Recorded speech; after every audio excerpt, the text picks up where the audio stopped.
Hola, ¿cómo estás? Bueno, hoy vamos a tratar un tema que va a ser como la secuencia que vamos a tener en el Ministerio Juvenil durante todos estos días. Entonces, ¿qué vamos a hacer? Vamos a estudiar el libro de Hechos y hoy vamos a comenzar con el libro de Hechos, capítulo 1.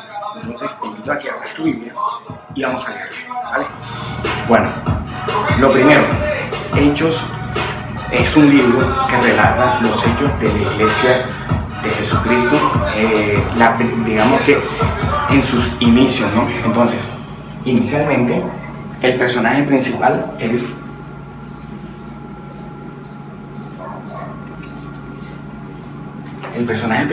es Jesús. Y hay digamos que otro grupo de personas que juegan un papel importante aquí, y es la iglesia.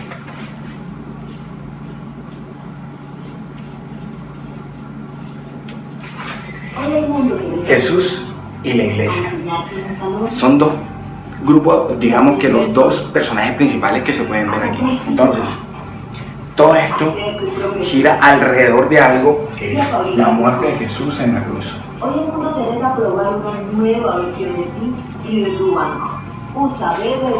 La cruz, la muerte de Jesús en la cruz, alrededor de la cruz, de la ascensión de Jesucristo, la muerte de Jesús, la resurrección, la ascensión y los acontecimientos que vienen después de la ascensión.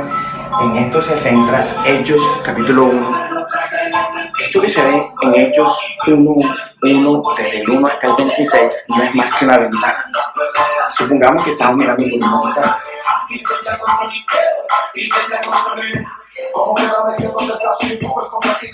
Esta es una ventana, pues no sé qué tanto se parece a una ventana, pero supongamos que esto es una ventana. Pues personas que tienen la ventana. Entonces, vamos a mirar atrás de esta ventana. Ojo, ¿por qué atrás de esta ventana? Porque resulta que esto es antes del Pentecostés. Esto fue antes del Pentecostés. Vamos a mirar a través de esta ventana de lo que ocurrió antes de ocurrir el Pentecostés. Ya nosotros sabemos qué fue lo que pasó. Pero vamos a introducir en esta ventana de qué era lo que Hechos 1 nos quería mostrar en esta lectura. Vamos a analizar esto. Okay. Entonces, ¿quién era el autor de esta ventana? ¿Quién la hizo? La hizo Lucas, que fue uno de los 12 apóstoles de Jesucristo. Entonces, Lucas comienza hablando en Hechos 1, y esto lo podemos ver en un paralelo, Hechos y Lucas, ¿no? Porque los dos libros son muy parecidos, son hermanitos. Entonces, Lucas nos muestra a través de esta ventana lo que ocurría antes del Pentecostés y minutos antes de la ascensión de Jesucristo. Entonces, encontramos dos cosas. Primero, que hay una introducción. Hay un intro y luego nos habla del propósito. De Hechos 1. En el intro, el versículo del 1 hasta el 5, nos describe la esencia de esta carta. Era una carta escrita a un hombre llamado Teófilo, que entre otras cosas, un Teófilo no era cristiano como tal, sino que era un gentil. Era, al parecer, una persona educada socialmente, con un estatus socialmente prominente, digámoslo así, y además de eso, él era simpatizante del Evangelio. Y el propósito que nos muestra lo encontramos en todo lo que es el versículo 5, 6, 7 y 8. Vamos a leer lo que dice Hechos en estos versículos. ¿Ya? Okay. Entonces, cuando hablamos del propósito, vámonos a los versículos 6 y versículo 8 de Hechos 1. Dice, el versículo 6 dice: entonces los que se habían reunido le preguntaron diciendo: Señor, ¿restaurarás el reino a Israel en este tiempo? Y Jesús les dijo: no os toca a vosotros saber los tiempos o las sazones que el Padre puso a su sola potestad. El 8 dice, pero recibiréis poder cuando haya venido sobre vosotros el Espíritu Santo y me seréis testigos en Jerusalén, en Judea, en Samaria y hasta los últimos de la tierra. Entonces, el versículo 6 al 8 no relata otra cosa más que el propósito por el cual se escribe este libro, ¿no? El libro de Hechos. Entonces, el propósito, vemos que inicialmente los discípulos le hacen una pregunta: Señor, ¿restaurarás el reino de Israel en este tiempo? Ellos ya habían entendido cuál era el propósito de Dios y qué era el mensaje que Dios les había dado, pero todavía insistían en que no tenían claridad acerca de qué pasaría después de que Jesús fuese ascendido. Entonces ellos querían entender si después de que Jesús ascendiera, el reino iba a ser establecido, porque era un rey que les era prometido, era un reinado que les había sido prometido. Pero Dios les recuerda una cosa, les hace ver en el propósito, en el versículo 6 al 8, el propósito del verdadero evangelio y de la iglesia de Jesucristo. En este propósito les deja claro que su reino no estaba aquí en la tierra, sino que estaba en el cielo, aunque la tierra también estaba bajo su gobierno, pero el propósito de él está en la eternidad. Y en el versículo 6 encontramos que primero dice, no os toca a nosotros los tiempos y las sazones que el Padre puso en su sola potestad. Bueno, pensando en este tema del propósito, yo pienso que este momento era crucial para la iglesia que se vendría más adelante. Jesús sabía lo importante que era que los apóstoles, que eran los que en ese momento iban a impartir el evangelio, tuvieran claridad, que ellos tuviesen claridad de qué era lo realmente importante. Y me imagino, me pongo a pensar, quizás cuántas veces hemos estado al lado de personas que de pronto son muy importantes en nuestras vidas. Y hay unas palabras, ciertas palabras que ellos dicen en ciertos momentos que marcan nuestras vidas, ¿cierto?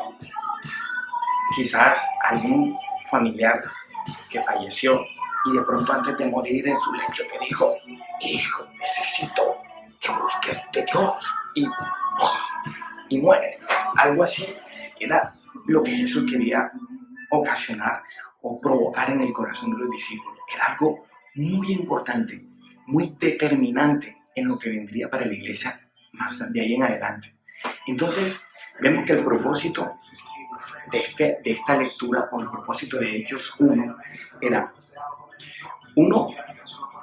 que ellos debían entender que debían esperar en las promesas del Padre. Había unas promesas de parte de Dios que estaban por cumplirse. Y Jesús quería dejarles claro que habían promesas que ellos debían esperar, en las cuales debían aferrarse. Eso era importante y era determinante, tanto para ellos como para hoy nosotros aquí. Segundo, otra cosa que deja claro es cuando Jesús dice en el versículo 4, la parte dice, la cual les dije a ustedes de mí.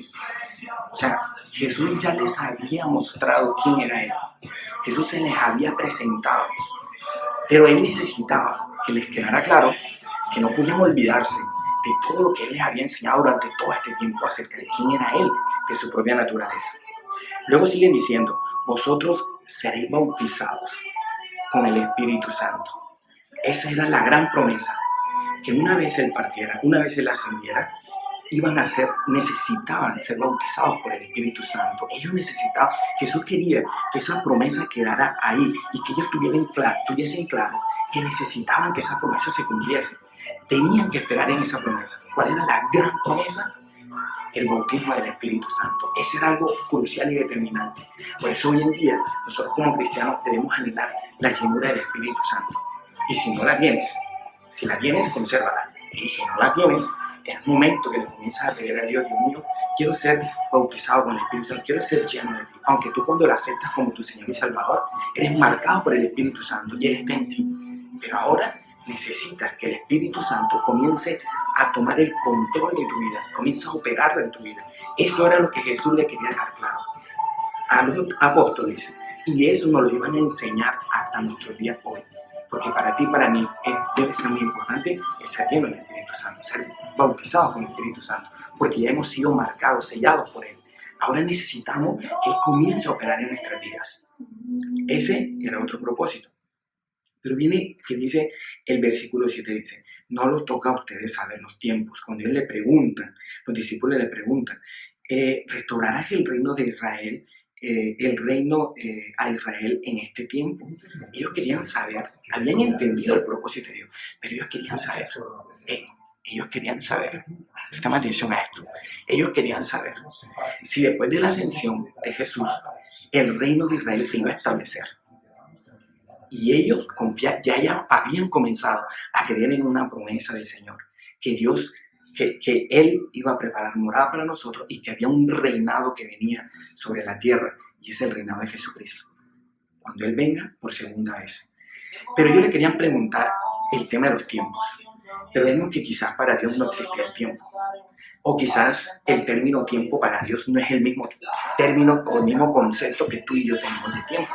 Quizás nuestro concepto de tiempo es muy limitado, el de Jesús, el de Dios va mucho más allá. Entonces posiblemente por eso Él les decía, el tema de los tiempos es irrelevante, eso déjaselo a Dios. Pero a ti y a mí, ¿qué nos toca hacer? Dice aquí, recibiréis poder. Primero de todo, recibiréis poder. Cuando haya venido sobre vosotros el Espíritu Santo, y me seréis testigos en Jerusalén. Recibiréis poder y me seréis testigos en Jerusalén, en Samaria, en Judea y hasta lo último de la tierra. Entonces, dice en Jerusalén, en toda Judea, en Samaria y hasta lo último de la tierra. Y cuando pensaba en este tema de los testigos, hay que tener en cuenta que en aquel tiempo ser testigo era una persona que estaba dispuesta literalmente a morir por causa de su fe. En este tiempo el ser testigo era una misión imposible, era totalmente complicado, era difícil, era imposible, no era fácil. Y quizás hoy no sea fácil ser testigo de Jesús, ser testigo de Cristo, pero es a eso lo que Dios nos manda. Pero para que tú seas testigo de Él y estés dispuesto a morir por tu fe, y cuando yo morir por tu fe no es que te vas a hacer matar, sino que cuando toca defender el Evangelio, cuando toca centrar en una posición cristocéntrica, hay que hacerlo. Porque eso es lo que Dios nos manda, a ser testigos. Pero para eso tienes que recibir poder del Espíritu, cuando el Espíritu Santo ya viene sobre ustedes.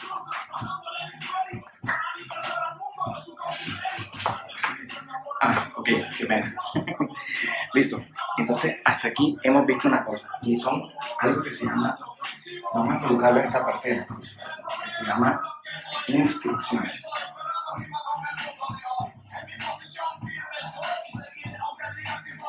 Lo primero que nos dejó es algo que se llama instrucciones. Como ya lo leíamos, cuando nos habla acerca del propósito por el cual ocurría este acontecimiento de la ascensión de Jesucristo, y el propósito de la iglesia de Jesucristo y el propósito de nosotros aquí en la tierra como cristianos que estamos influenciando a nuestro alrededor. Vamos con el segundo punto. El segundo propósito, el segundo punto que vamos a tratar es la ascensión de Jesús. Cuando ya Jesús es levantado, la Biblia dice que en ese momento Él comenzó a ascender. Después que se le había revelado por 40 días a todos sus discípulos, Él comenzó a ascender. En el momento que comienza a ascender, dice que una nube lo cubrió de sus ojos y dos hombres celestiales, que son ángeles, le recibieron y fue ascendido. Y ellos se quedaron atónitos mirando, claro, era semejante evento magno que estaba ocurriendo. Eran las únicas personas que verían al Hijo de Dios ascender y subir. Pero en ese momento, los ángeles le dicen, ¡Ey, pilas! No se me distraigan. Él fue ascendido, pero asimismo vendrá nuevamente. De la misma manera vendrá nuevamente. Y esa es la gran promesa que fue dada a ellos, pero que también fue dada y fue escrita para nosotros. Estamos esperando el día en que Jesucristo venga por segunda vez por nosotros, su iglesia. Y en ese momento ya no será una ascensión, sino un descenso, donde Cristo vendrá en una nube con ángeles de la misma manera como Él ascendió. Y nosotros seremos entonces arrebatados, dice la palabra, Esa es la gran promesa que debemos tener claro como iglesia y como pueblo de Dios. Nunca debemos olvidar que nuestro verdadero propósito es la vida eterna. No sé si habías pensado en la vida eterna, pero hay vida más allá de la muerte. Cuando tú mueres, no todo acaba ahí. Ese es solo el comienzo. La muerte es una puerta que te abre a otra dimensión. Una dimensión que hoy no conoces y para algunos es difícil conocerla. Pero Cristo nos deja claro en la palabra que hay otra dimensión más allá. Cuando Jesús fue ascendido en su espíritu, nos está demostrando que hay otra dimensión. ¿Okay? Entonces, esa es la segunda, la ascensión.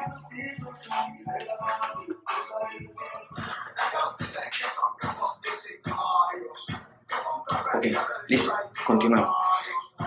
El último punto, el último objetivo, propósito, por el cual se escribe el libro de Hechos, Hechos 1, lo encontramos y es un evento que se llama elección.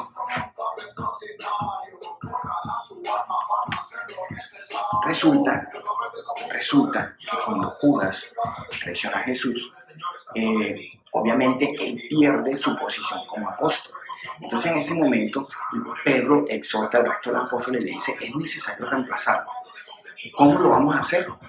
Había que hacer una elección, había que tomar una decisión y solo Dios los podía guiar en esto. Por eso es que ellos deciden hacer algo un poco atípico. Ok, vamos a irnos entonces a la palabra, a ver cómo nos muestra Dios que fue elegido el reemplazo de Judas, que vemos que al final es Matías. Pero vámonos al capítulo 1, versículos 21 y 22. En este capítulo nos habla acerca de los requisitos apostólicos para poder ser elegidos como apóstoles, para ver cómo elegimos los apóstoles.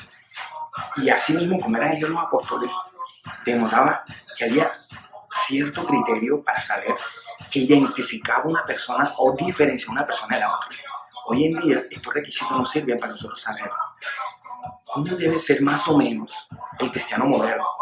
Porque quizás muchos dirán, hey, ¿cómo soy un buen cristiano? O quizás la gente de afuera dice, hey, ese man no es cristiano o este sí es cristiano.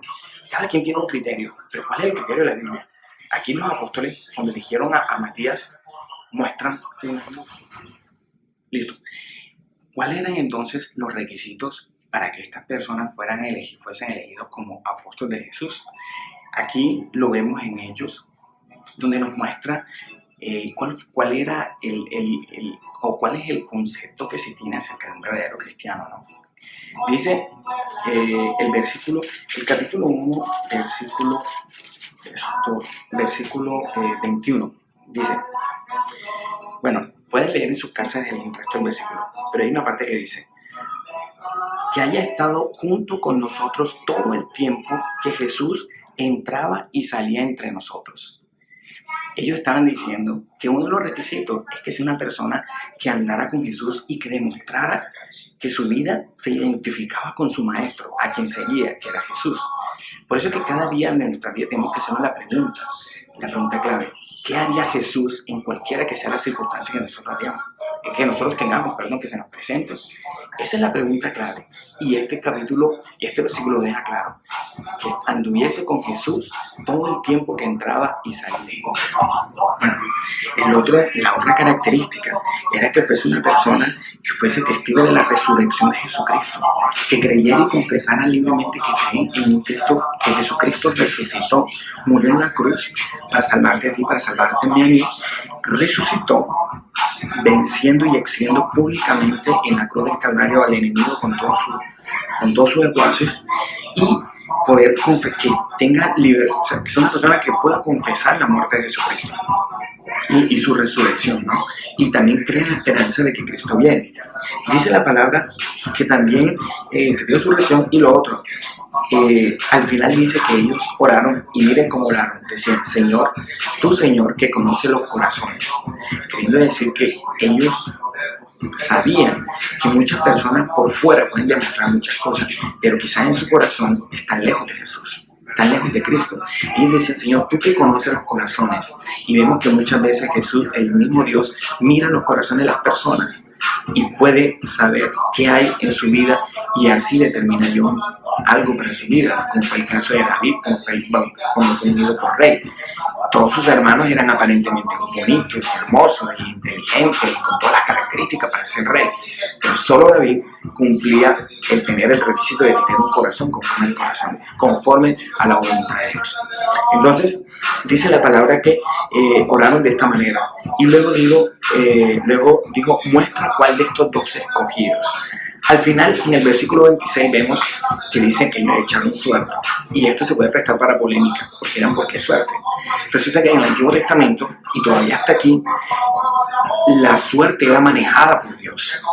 Pero después que vino el Pentecostés y que fuimos llenos y bautizados por el Espíritu Santo, y el Espíritu Santo pasa a ser la dirección de nuestra vida, ya no dependemos de suerte. Qué pena.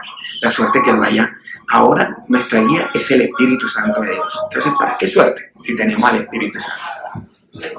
Bueno, finalmente, y ya para finalizar, les quiero comentar algo. Nosotros iniciamos esta charla comentándoles que fue una carta escrita de Lucas a Teófilo. Ya habíamos dicho que Teófilo era un gentil, denotando ya en hechos la naturaleza de este libro. Este libro fue escrito para los gentiles, es decir, para ti y para mí. Si quieres saber cuál es el principio de la iglesia, cómo debemos hacer como cristianos, cómo nos podemos acercar a Dios, cuál es la esencia del evangelio, tenemos que leer el libro de Hechos, porque fue escrito para gentiles, como tú y como yo lo soy. Eso por un lado. Por otro lado, Teófilo era un hombre que, a pesar de que era muy estudiado, muy preparado y con posición alta, era temeroso de Dios. Quizás era esa persona que escuchaba el evangelio y seguía simpatizante y asistía a los cultos, pero nunca todavía tomó la decisión. Creo que hoy es el día en que Dios está llamando a muchos Teófilos a que le sigan. ¿Sabes qué significa Teófilo? El nombre Teófilo significa amigo de Dios. Es decir, que de un principio Teófilo tenía un propósito en el reino. Y esta carta fue escrita para él, así como tú y yo tenemos parte en esta carta. Esta carta también fue escrita para ti y para mí. Somos gentiles, que no somos parte del pueblo judío, pero somos gentiles que hemos sido reconciliados a través de Jesucristo, hemos sido reconciliados con nuestro Padre. Y Dios hoy te está dando una oportunidad de que te acerques a Él. Como te decía, la vida cristiana son tres cosas. Y la vemos a través de la ventana de Lucas. Aquí estamos nosotros y aquí está Jesús con una esperanza en la vida eterna. Siempre mirando a la eternidad, la ascensión de Jesucristo. Pero teniendo en cuenta que en la vida cristiana y en la vida diaria hay algunas instrucciones de parte de Dios que hay que seguir. Y hay también elecciones que solo tú puedes tomar. Que Dios te bendiga.